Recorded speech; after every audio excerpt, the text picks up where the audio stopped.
Coach, I'm just wondering for you personally, what was it like not being on the sideline for those 3 games, and also what did you guys improve on in the run game against Cal versus the first 2 games of the season? Yeah, I mean, it was difficult just because you want to be a part of it and be able to assist and help as much as in any aspect that you can. So I would say difficult in that aspect, especially when things are not going the way you plan. And, I've been on that sideline when things were going good.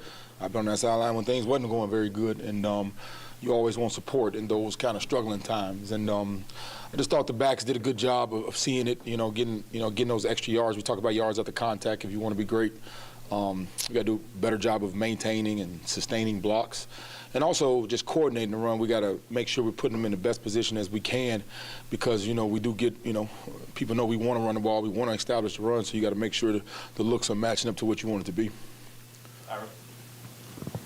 I'm sure having Darius back helped, and then Jalen, Coach Norvell talked about Jalen feeling more comfortable the second start. Last week was kind of throwing up at the last minute.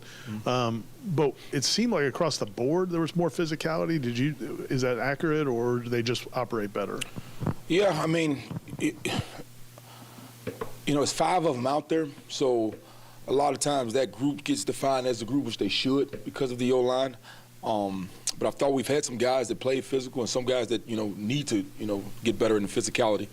I thought having, what happened with Jalen was a prime example of you never know when your opportunity comes. Opportunity never, Coach Petita always tells me, Coach, opportunity doesn't come and give you an introduction like, hey, I'm opportunity, I'm here to give you what you're looking for. It just kind of comes out of nowhere. So what you've done to prepare in that moment is going to show. So I think as a young guy that hadn't repped too much, it was tale of 2 weeks of in warm-ups not knowing you're going to go to after warm-ups to now you had a week to prepare because you knew you were going to go. And that does wonders for those young O-linemen, especially in understanding how important their role is. When young O-linemen, they just want to play. And then once they play, they realize that comes with a heavy responsibility, not only just the results of the game, but the health of the people behind you.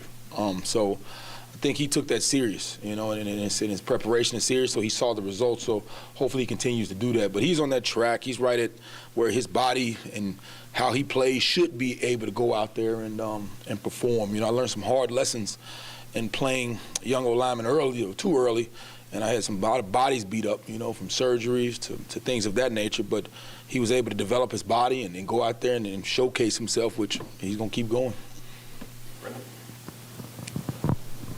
What are things through 4 games you've seen from DJ that you can build on positively, and what are things that he just needs to get better at moving forward? Yeah, he needs to stop stressing. I think sometimes he takes it. He's been through it, but he also, he takes full ownership and responsibility. And sometimes you try to force those big plays and force those moments. I thought we did a good job converting some third downs, which was positive, another positive step forward. But just take what they give you, and also understand that everything has a reason and a setup for something else. But you don't have to force the issue. Just kind of let it come to you and let the defense, let us dictate what we want it to be. So I think he's finding more comfortable. Our job is to keep him inspired and keep him positive. I think he's finding more comfort level with that, but also the understanding that, man, it'll come. It'll come. So I saw that settle down with the play he made to Jakai. We missed a couple opportunities in there to kind of open that thing up, but he just got to let it come to you and not just try to force that thing. Obviously, the total points are what you're looking for, but there were a lot of positives, it looked like, from play to play. How much does it, in terms of watching the film with those guys, the whole offense, just seeing successful plays, coming after a win, just like in terms of just the mindset as they go on to another week? Yeah, the difficulty on offense is that, sometimes it's not repetitive, where you say, like, everything goes in general broad deals.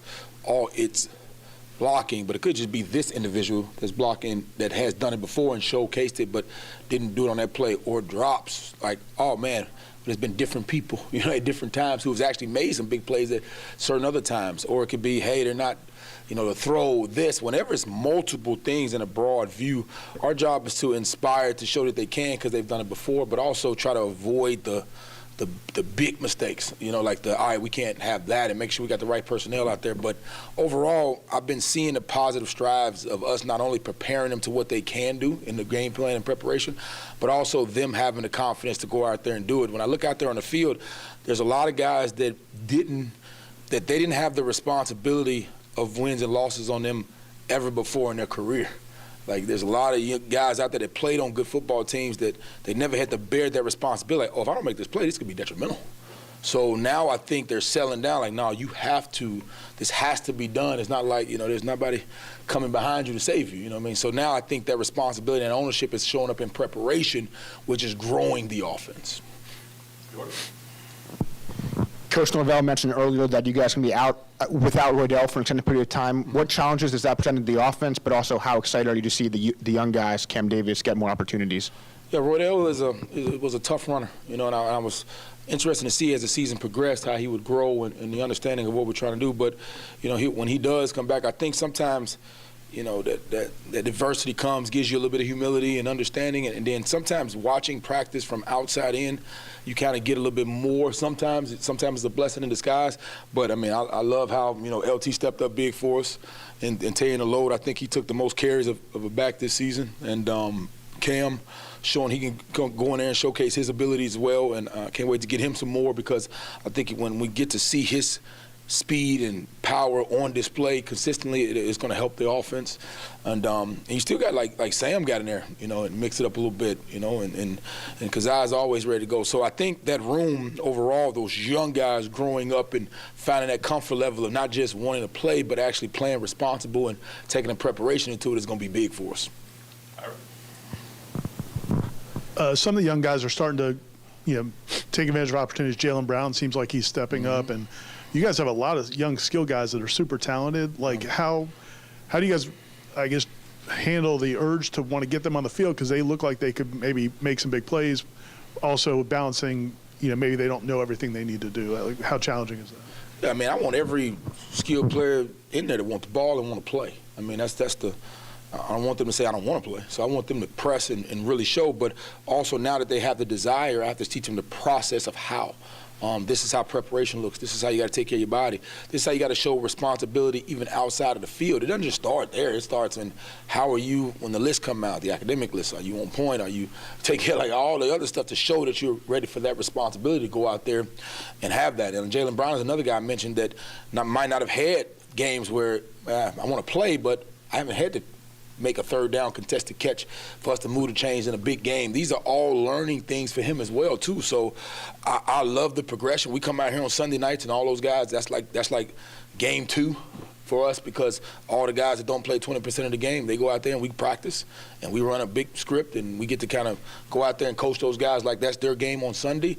And all those guys have been showing up in situations that they know, but just being able to react to the flashes of the game that we might not have showed them or prepared for, they got to start having that understanding of what that is for that trust. And I do believe you will see more of those guys as we're pushing forward, because I'm starting to see those eyes change and those pushing in those practices. So, and even look on the sideline, for me being on the sideline for the first time, seeing those guys hungry and listening to them when things are happening and coaching each other, it gives you a little bit more trust with those guys as they're going forward. And they understand exactly what they got to do. You can't just go out there and say, hey, you're going to play when you're ready. No, man, coach, what do you need to see?